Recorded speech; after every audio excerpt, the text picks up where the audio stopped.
इस एक्सरसाइज में टोटल कितने 24 क्वेश्चन हैं। तो क्वेश्चन नंबर 1 से लेकर 17 तक इन सारे क्वेश्चन में इक्वल टू आता है साइन, तो ये टाइप 1 हो गए। टाइप 1 वाले क्वेश्चन देखो 1 से लेकर 17 तक सब एक जैसे हैं, सब में इक्वल टू साइन है, ठीक है। और उसके बाद 18th क्वेश्चन में लेस देन का साइन है, और लास्ट क्वेश्चन 24th उसमें भी लेस देन टाइप, तो इसको आप टाइप 2 या टाइप 3 मान लो। और जो बाकी क्वेश्चन है 19 से लेके 23, इसमें लास्ट में या तो आता है मल्टीपल ऑफ या डिविजिबल बाय, इस तरह के क्वेश्चन जो है 19 से 23 तक ये टाइप 2 या टाइप 3 मान सकते हो। तो अभी हम फोकस कर रहे हैं टाइप 1 पे, और टाइप 1 पे उन क्वेश्चन पे फोकस करेंगे जिनमें आपको लगता है कि ये डिस्कस कर लेना चाहिए, आपको डाउट हो सकता है, तो इनमें से कौन सा क्वेश्चन किया जाए। So question number 1, so 1 plus 3 plus 3 square and so on to 3 raised per n minus 1 is equal to 3 raised per n minus 1 upon 2. Let us see how to prove this. So I'll copy this question here. So exercise 4.1, and this is question number 1. 1 plus 3 plus 3 square plus and so on up to 3 raised per n minus 1 is equal to 3 raised per n minus 1 upon 2. तो जो भी question आपको दिया है सबसे पहले इसको, क्योंकि इसमें वेरिएबल n है, इसका लेफ्ट हैंड साइड में लिखूंगा नाम है पी एन, क्योंकि वेरिएबल इसमें n है। तो कोई भी स्टेटमेंट दिया हो उसमें उसका नाम लेना पी एन, क्योंकि वेरिएबल n है। अगर x होता लास्ट में यहाँ पे n की जगह पे तो हम पी एक्स नाम दे देते हैं। अब स्टेप 1 क्या है, फर्स्ट स्टेप क्या है, स्टेप नंबर 1। तो स्टेप नंबर 1 में क्या करना है कि सबसे पहले सब्स्टिट्यूट करना है n is equal to 1, let n भी इक्वल टू 1। सो हमने जहाँ पे n लिखा है वहाँ पे हम 1 लिखेंगे, p1, और ये सिंबल के स्टेटमेंट के और pn के बीच में हम कोलन लगाते हैं, 2 डॉट्स लगाते हैं। तो अब हम लेफ्ट साइड से हम फर्स्ट टर्म लेंगे, फर्स्ट टर्म क्या है यहाँ पे 1, और राइट साइड में आपको n की वैल्यू 1 डालनी है। तो हमेशा याद रखना है कि लेफ्ट साइड से सिर्फ फर्स्ट टर्म ही लेना है और राइट साइड में n की वैल्यू डालनी है। तो n की वैल्यू क्या है 1 है, तो डिवाइडेड बाय 2, तो यानी क्या आया, ये आया 1 इज इक्वल टू 3 माइनस 1 क्या होता है, 3 माइनस 1 होता है 2, 2 अपॉन 2 कितना होता है 1। तो इसका मतलब हम कह सकते हैं दोनों साइड बराबर है, LHS and RHS both are equal, so therefore P1 is true. या तो आप लिखो P1 इज ट्रू, इधर शॉर्ट में आपने लिख दिया, नहीं तो एक लंबा सा स्टेटमेंट लिखना पड़ेगा। क्या लिख सकते हैं, और the statement is true for n is equal to 1, statement is true for n is equal to 1, ऐसे लिख सकते हैं। तो ये हो गया हमारा, तो शॉर्ट में आप प्रेफर करो, देखो P1 is true ऐसे लिख लो। इसके बाद हम सेकेंड स्टेप पे जाएंगे, स्टेप नंबर 2। तो वहाँ पे हम अजम्पशन लेंगे, स्टेप 2। तो क्या अजम्पशन लेना है कि let the statement B true for n is equal to k। तो ये बहुत लंबा है, तो शॉर्ट में अगर लिखना हो तो हम लिखेंगे let pk be true, let pk be true.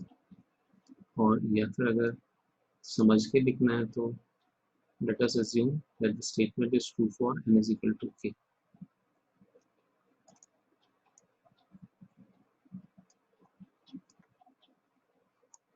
The statement is true for n is equal to k। तो इस तरह से हमने इसको लिख दिया। तो अब जहाँ पे हमारे पास वेरिएबल n था ऊपर, उसकी जगह हमारे पास अब वेरिएबल क्या हो जाएगा, उसके बाद वेरिएबल हो जाएगा हमारे पास k। तो हम लिखेंगे जहाँ जहाँ n है वहाँ पे k लिख देंगे, तो pk कोलन, और अब वापस से स्टेटमेंट लिखो 1 plus 3 plus 3 square and so on, last term हो जाएगा जहाँ पे n था वहाँ k लिखेंगे, तो 3 रेस पर n माइनस 1 की जगह 3 रेस पर k माइनस 1, और राइट हैंड साइड में 3 रेस पर n था तो 3 रेस पर k हो जाएगा -1 और डिवाइडेड बाय 2। अब ये बात नोट करो कि इसमें यहाँ पर पावर में -1 है, 3 रेस्ट टू द पावर, और ये पूरा एक टर्म है n-1, और यहाँ राइट हैंड साइड में 3 की पावर तो n है, पर यहाँ नीचे लिखा है -1, तो दोनों में फर्क है, ठीक है, कंफ्यूज नहीं होना है। तो ये तो पावर में -1 है, पर यहाँ नीचे -1, तो हमने मान लिया कि ये n इजिकल टू k के लिए ये ट्रू है स्टेटमेंट।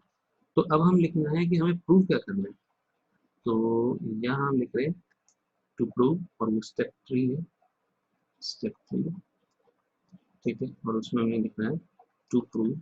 तो ये आपके लिए कन्वीनियंट हो जाता है, अगर आपको पता हो कि आपको क्या प्रूव करना है, तो हम पहले वो लिख देते हैं, तो टू प्रूव, और उसमें हमें k की जगह k+1 से रिप्लेस करना है हर टर्म में। तो जहाँ k है वहाँ पे k+1 लिखें, 1 + 3 + 3 square + 3 rays power 3 and so on. तो लिखते लिखते लास्ट में जहाँ k है वहाँ पे k+1 लिखेंगे, तो क्या हो जाएगा भाई, तो ये तो हो जाएगा k+1, ब्रैकेट में k की जगह k+1 लिख दिया, और -1 तो पहले से ही था, तो ये -1 और +1 कट जाएंगे, और राइट हैंड साइड में क्या होगा, 3 raise to the power k+1 और -1/2। अब मैं चाह रहा हूँ इसके साथ ही साथ हम सेकेंड लास्ट टर्म भी हर बार लिखा करें, तो कौन सी सेकेंड लास्ट टर्म हो जाएगी बताओ। देखो यहाँ पर ये पावर इंक्रीज हो रही है, यहाँ पे 3 रेज़ पर 0 है, यहाँ 3 रेज़ पर 1 है, यहाँ 3 रेज़ पर 2 है, फिर 3 रेज़ पर 3, ऐसे चलता जाएगा। तो अगर मैं उल्टा पूछूं कि यहाँ 3 रेज़ पर 2 है, तो उससे पहले वाले टर्म में क्या होगा, तो एक कम कर दो पावर, 3 रेज़ पर 1 होगा। तो इसी तरह से यहाँ पे अगर 3 रेज़ पर k+1 - 1 है, तो इससे पहले वाली टर्म में क्या होगा, तो वो तो यही होगा जो ऊपर लिखा है 3 रेज़ पर k-1। तो हमने इसमें लिख देना है सेकेंड लास्ट टर्म भी, तो वो क्या है 3 रेज़ पर k-1। तो हमें ये प्रूव करना है, तो थोड़ा और सिंप्लीफाइड फॉर्म में इसको लिख देते हैं नेक्स्ट स्टेप में, कि हमारा जो लास्ट टर्म है इसमें हमारा ये +1 और -1 कट जाएगा, और क्या बचेगा हमारे पास 1 + 3 + 3 square + 3 cube and so on. Second last term 3 raise पर k-1, and last term will be 3 raise पर k, क्योंकि -1 + 1 कट गया, और हमें प्रूव करना है this is equal to 3 raise पर k+1 और नीचे -1 डिवाइडेड बाय 2, ये प्रूव करना है। तो अब हम प्रूफ लिखेंगे, तो स्टेप 3 में ही प्रूफ आ जाएगा। तो हम लेफ्ट हैंड साइड से शुरू करेंगे और राइट हैंड साइड पे पहुंच जाएंगे। तो लेफ्ट हैंड साइड सबसे पहले कॉपी कर लेते हैं, तो 1 + 3 + 3 स्क्वायर एंड सो ऑन, और लास्ट में सेकेंड लास्ट टर्म है 3 रेज़ पर k-1, और लास्ट टर्म है 3 रेज़ पर k, और इज इक्वल टू, ये हमें प्रूव करना है, तो हमें तो इज इक्वल टू तो भी लिखेंगे नहीं। अच्छा, ये फर्स्ट टर्म से लास्ट टर्म तक, तो मैं इसको इज इक्वल टू को हटा देता हूँ ऐसे। तो फर्स्ट टर्म से सेकंड लास्ट टर्म तक के जो टर्म है उसमें हम ब्रैकेट लगा देते हैं, ठीक है, ये वाला। ऐसे क्यों, क्योंकि देखो ये पीके में हमें पहले से ही लिखा हुआ है कि यहाँ पे हमने लिखा, देखो ये कि ये पूरा किसके बराबर है, 3 रेज़ पर k-1/2। तो ये जो चीज़ लिखी है इसमें, और ये जो ब्रैकेट में चीज़ लिखी है इसमें कोई फर्क नहीं है, सेम चीज़ है। तो आप क्या करो, इस ब्रैकेट को हटाकर आप इसकी जगह ये लिख सकते हो। तो चलो लिखते हैं नेक्स्ट स्टेप में। तो हमने क्या लिखना है कि लेफ्ट हैंड साइड में ही सॉल्व करते हुए हम आगे बढ़ेंगे। So this is equal to 3 raise to the power k-1/2, और ये हमने इस ब्रैकेट की जगह लिख दिया, और फिर लास्ट टर्म क्या था 3 रेज़ पर k, वो हमने यहाँ से कॉपी किया। तो हमने क्या किया, ये वाला टर्म तो यहाँ कॉपी किया और इस ब्रैकेट की जगह ये लिख दिया। ऐसे कैसे लिख दिया कि भाई हमने पीके में मान लिया था, अज्यूम किया था कि ये स्टेटमेंट ट्रू है, तो इसको हटा के हमने ये लिखना है, तो इस ब्रैकेट को हटा के हमने ये लिख दिया। अब हम एलसीएम लेंगे, तो चलो एलसीएम लेते हैं। तो एलसीएम लेने के बाद क्या मिलेगा, देखो, तो एलसीएम लिया 2 डिनोमिनेटर में, तो 3 रेज़ पर k और -1 और +2 इंटू 3 रेज़ पर k। अब बताओ लाइक टर्म्स कौन से, तो फर्स्ट टर्म और लास्ट टर्म दोनों लाइक टर्म्स हैं, दोनों को साथ में लिख देते हैं एक बार। तो एक बार साथ में लिखवाओ, 3 रेज़ पर k और प्लस 2 इंटू 3 रेस पर के, आप चाहो तो डॉट लगा सकते हो या फिर इंटू का साइन लगा सकते हो मल्टीप्लिकेशन को दिखाने के लिए, और -1 हम बाद में लिखेंगे क्योंकि लाइक टर्म्स हम साथ में लिखना चाहते हैं। अब बताओ कॉमन क्या है? फर्स्ट टर्म और सेकंड टर्म, ये दो टर्म जो ब्रैकेट में लिखी है, इनमें कॉमन तो 3 रेस पर के है, तो क्या बचेगा 1 प्लस 2, और 1 प्लस 2 क्या होता है 3 होता है, ठीक है। और ऐड करके क्या आएगा 3, तो 3 रेस पर के डॉट 3 मतलब इंटू 3 -1 अपॉन 2। अब इसको बेसिस सेम है तो पावर ऐड हो जाएगी, तो क्या हो जाएगा 3 रेस सर पर के प्लस 1। तो हमने क्या किया, बेसिस सेम है तो पावर ऐड कर दी, 3 रेस पर के इंटू 3 रेस पर 1 इस 3 रेस पर के प्लस 1, और फिर एज इट इज कॉपी कर देते हैं -1 होल डिवाइडेड बाय 2। अब बताओ हमें प्रूव क्या करना था, यही शायद प्रूव करना था, यही हमें चाहिए राइट हैंड साइड में। देखो मैं यहाँ पे इंडिकेट करके बता रहा हूँ आपको कि आपको यही तो चाहिए, 3 रेस पर के प्लस 1 -1 अपॉन 2, और यही हम लिया है, तो ये हो गया प्रूफ। अब इसके नीचे दो स्टेटमेंट लिखने बहुत जरूरी है, हर क्वेश्चन में ये दो स्टेटमेंट आएंगे, तो क्या है स्टेटमेंट वो साथ में याद भी कर लो, और मैं लिखता हूँ और साथ में आप मन में बोल सकते हो क्या है। therefore pk plus 1 is true whenever pk is true, therefore pk plus 1 is true whenever pk is true, and by principle of mathematical induction, PMI short में लिख सकते हैं या पूरा प्रिंसिपल ऑफ मैथमेटिकल इंडक्शन लिख दो। By principle of mathematical induction Pn is true for मेरी all n belongs to natural numbers, ठीक है। आप म्यूट रखना। तो क्या है प्रॉब्लम, कहाँ आती है कॉमन एरर, कहाँ आती है? तो कॉमन एरर जो है, सबसे पहले अपन जो मल्टीप्लाई कर रहे हैं, तो 3 रेस पर के -1 अपॉन 4 और प्लस 3 रेस पर के, इसमें जब हम एलसीएम लेते हैं तो गलती क्या करते हैं, 3 रेस पर के -1 ये तो ठीक है, फिर जब हम ये 2 को 3 से मल्टीप्लाई करते हैं तो हम लिख देते हैं 6 रेस पर के, विच इज रॉन्ग, ठीक है। और फिर उसके बाद ये 2, और उसके बाद क्या करते हैं, ये दोनों बेसिस तो अलग अलग है और पावर सेम है, और फिर हम ऐड कर देते हैं तो which is again wrong, 9 raise पर के -1, तो ये गलतियां कर रहे हैं। तो समझना है इसको, रूल को फिर से एक बार। तो रूल क्या है, तो इस तरह की मिस्टेक नहीं करनी। रूल है a raise to the power m, है ना, into a raise to the power n। Base क्या है, दोनों में same, bases are same, powers must be added, तो ये हो जाएगा a रेस पर m प्लस n, ठीक है।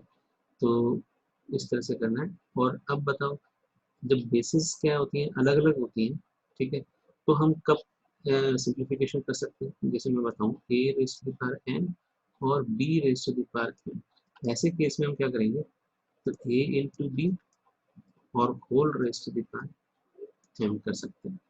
तो एक बात बताओ यहाँ पे, अगर मैं ये रूल अप्लाई करूँ तो मेरे पास है 3 रेस पर के और 6 रेस पर के, तो ये क्या हो जाना चाहिए 3 इंटू 6, है ना, रेस पर के यानी 18 रेस पर के होना चाहिए। पर पहली बात तो हमने जो ये गलती कर दी, गलती क्या कर दी कि हमने क्या किया 2 रेस पर 1 इंटू 3 रेस पर के को हमने क्या लिख दिया 6 रेस पर के, ये तो हो नहीं सकता क्योंकि बेसिस भी अलग है, पावर्स भी अलग है। तो हमें क्या लिखना चाहिए, हम इसको एज इट इज लिखेंगे, इसमें कुछ भी छिड़खानी नहीं कर सकते, इसको as it is 2 into 2.3 raise पर के लिखो या 2 इंटू 3 रेस पर के, इसका कुछ नहीं कर सकते। अगर हमने 6 रेस पर के लिख दिया तो ये गलत होगा, ठीक है, तो ऐसा नहीं कर सकते। तो ये कॉमन एरर्स है, इसको ध्यान देना है, इस पे ऐसे एरर्स नहीं करने हैं, लॉ याद रखेंगे तो ये ऐसे एरर्स नहीं होंगे। इसमें लॉ क्या काम कर रहा है, इंडक्शन का, इंडक्शन क्यों बोल रहे हैं इसको हम, ठीक है, क्योंकि इंड्यूस हो जाता है। जैसे मान लो अपन आपस में बैठे होते हैं तो कोई एक है ना उबासी ले रहा है ना, यॉर्निंग कर रहा है, तो दूसरे को भी उबासी आ जाती है, तो इसको बोलते हैं इंड्यूस हो जाना, तो इंड्यूस हो गई। ठीक है, मतलब एक का असर दूसरे पे आ गया। ऐसे ही हम यहाँ पे इंड्यूशन से कर रहे हैं, यानी इंडक्शन से कर रहे हैं। इसका मतलब ये है कि हम पहले मान लेते हैं कि statement first of all n is equal to 1 के लिए ट्रू है। मानना क्या है वो तो चेक कर लेते हैं, n इज इक्वल टू 1 के लिए ट्रू है। उसके बाद हम अज्यूम कर लेते हैं कि वो n is equal to k के लिए ट्रू है, और प्रूव करके दिखाते हैं वो n is equal to k plus 1 के लिए ट्रू है। अगर ऐसा हम कर लेते हैं तो उसके बाद हम किसी भी वैल्यू के लिए n की वैल्यू कोई भी ले लो आप, है ना, उसके लिए हम ये बता सकते हैं कि भाई ये ट्रू है। सपोज करो मैंने k की वैल्यू 100 ली, तो 101 के लिए भी ट्रू हो जाएगा। अगर हमने k की वैल्यू 150 ली तो 151 के लिए भी ट्रू हो जाएगा। तो हमने इन जनरल सारी वैल्यूज के लिए, सारे नेचुरल नंबर्स कोई भी वैल्यू ले सकते हो k की, उसके लिए ये ट्रू है। तो अगर वो 100 के लिए ट्रू है तो 101 के लिए भी ट्रू हो जाएगा, 200 के लिए ट्रू है तो 201 के लिए भी ट्रू हो जाएगा। तो इन जनरल हमने k के लिए अज्यूम किया कि ट्रू है, और प्रूव करके दिखा दिया कि वो k प्लस 1 के लिए ट्रू है। तो इसका मतलब है कि वो हमने प्रूव कर दिया by principle of mathematical induction that it is true for all positive natural numbers.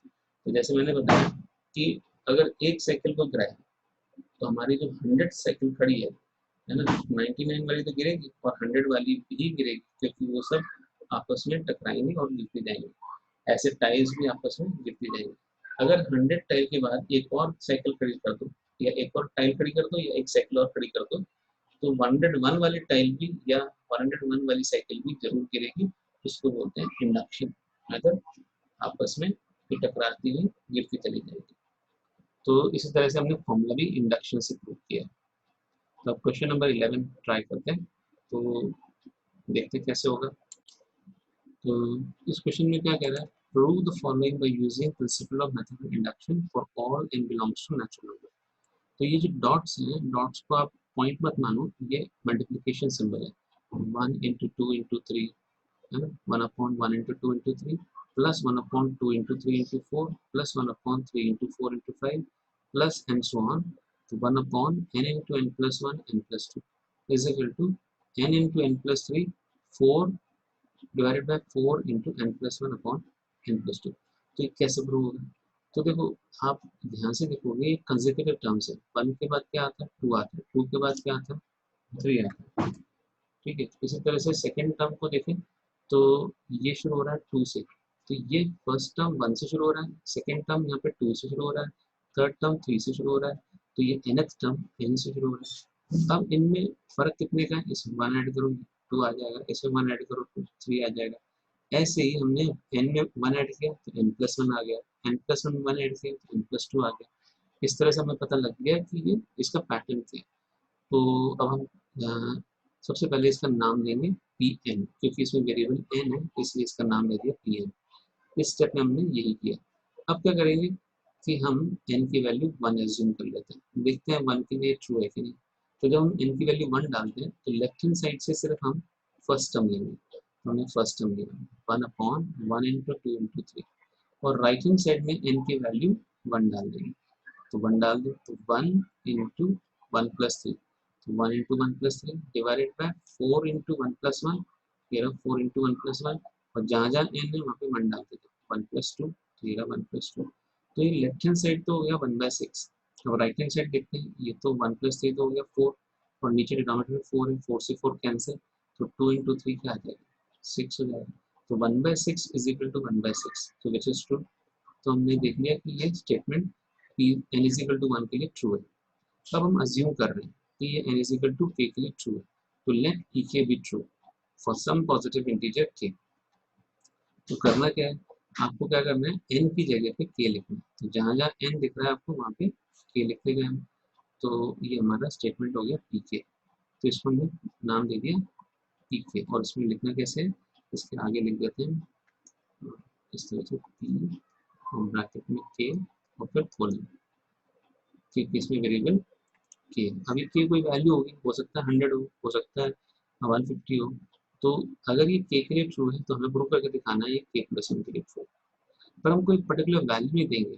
Value देने से क्या हो जाता है कि वहीं तक हम रेस्ट्रिक्ट हो जाते हैं। अभी के दे दिया तो के की वैल्यू कुछ भी हो सकती है, आज हम 100 बोल रहे हैं, कल को हम 1000 हो सकते हैं, ठीक है, तो कुछ भी चेंज कर सकते हैं इसमें। तो चलो अब प्रूव क्या करना है कि ये स्टेटमेंट ट्रू है, किसके लिए, के प्लस वन के लिए। तो आपको क्या करना है, एक बार इसको फिर से लिखना होगा, पर इसमें नहीं लिखा होगा, अपन लिख के देखते हैं कि पी के प्लस वन में क्या है। तो अपन इसको लिख के देखेंगे। तो यहाँ हम इसमें लिख देते हैं यहीं पर कि टू प्रूव में क्या लिखते हैं। ये अक्सर क्या है, प्रूफ्स होते हैं उसमें लिखना चाहिए टू प्रूव। तो यहाँ लिख देते हैं पी के प्लस वन, और हमारा फर्स्ट टर्म क्या होगा इसमें, 1/1 × 2 × 3 प्लस सेकेंड टर्म होगा 1/2 × 3 × 4 एंड सो ऑन, ठीक है। और अब सेकेंड लास्ट टर्म क्या था, मतलब हमारा जो यहाँ लास्ट टर्म था पीके में, वो पीके प्लस वन में सेकेंड लास्ट टर्म हो जाएगा, के इंटू के प्लस वन के प्लस टू, ये हमारा सेकेंड लास्ट टर्म। अब लास्ट टर्म क्या होगा कि आपको पता है कंसेक्यूटिव टर्म्स है, तो यहाँ आप नोटिस करो कि ये जो हमारा वन था, फिर यहाँ टू था, फिर इसके बाद थ्री था, तो लास्ट में के आया, तो अगला टर्म क्या होगा, यहाँ पे के प्लस वन आएगा, तो अपन यहाँ पे के प्लस वन लिख देते हैं। तो यहाँ पे लिख देते हैं के प्लस वन। अब एक और बात अपन ने नोटिस की है कि वन के बाद हम अगर इसमें देखें कि वन के बाद टू है, टू के बाद थ्री है, तो ये वन के बाद टू कैसे मिला, वन ऐड करने से मिला, टू के बाद थ्री कैसे मिला, वन ऐड करने से मिला। तो इस तरह से यहाँ पे के प्लस वन के बाद अगला टर्म क्या होगा, के प्लस टू और के प्लस थ्री, ठीक है। तो वो हम यहाँ लिख देते हैं, वन और ऐड करके के प्लस टू और के प्लस थ्री लिख देते हैं यहाँ पर, के प्लस वन, के प्लस टू और के प्लस थ्री। तो यहाँ से सेकेंड लास्ट टर्म तक के टर्म्स तो हमारे पीके के टर्म है, ठीक है। लास्ट टर्म एक हमने ये ऐड किया सिर्फ, ठीक है। और राइट हैंड साइड में क्या है, राइट हैंड साइड में हमें क्या लिखना होगा, ऊपर देखते हैं पीके में, तो उसमें जहाँ जहाँ के था उसकी जगह के प्लस वन लिखना है।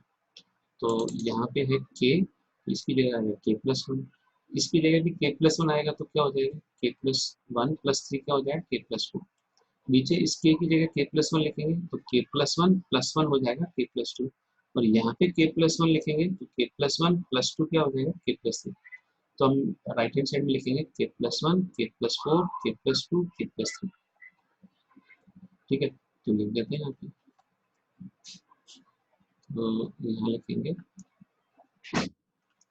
के प्लस वन, के plus four divided by four into के प्लस, देखो क्या आएगा इसमें, अगर हम के प्लस वन लिख देंगे तो के प्लस टू हो जाएगा, और के प्लस टू की जगह के प्लस थ्री हो जाएगा, तो के प्लस टू इंटू के प्लस थ्री हो जाएगा, के प्लस टू इंटू के प्लस थ्री हो जाएगा। तो ये हमें प्रूव करना है। तो अब हमें क्या करना है कि जो सेकेंड लास्ट तक के टर्म्स है ना, उसको हटा के हम क्या लिख सकते हैं, तो उसको हमें पता है कि देखो यहाँ पे मैं अब लिखूंगा नहीं क्योंकि अभी लिखा हुआ है पूरा, तो अभी मैंने ब्रैकेट में दिखा दिया आपको कि ये सेकंड लास्ट तक के टर्म्स होंगे।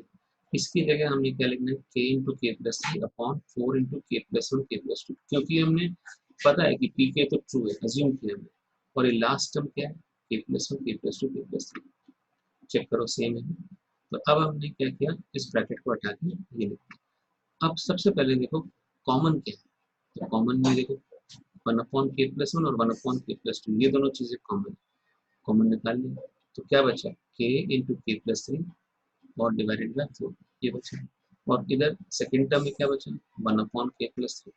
अब इसमें एलसीएम ले सकते हैं, तो एलसीएम लिया, एलसीएम में क्या आएगा फोर इंटू के प्लस थ्री, फोर और ब्रैकेट में के प्लस थ्री, तो के प्लस थ्री इससे मल्टीप्लाई कर दो, फोर वन से मल्टीप्लाई कर दो, तो क्या आएगा के इंटू के प्लस थ्री होल स्क्वायर, ठीक है, और प्लस फोर, ठीक है। तो अब इसको ओपन करो ब्रैकेट को, के प्लस थ्री होल स्क्वायर को, तो बाकी टर्म बाहर के जो एज इट इज लिखेंगे, ठीक है। एक सेकेंड,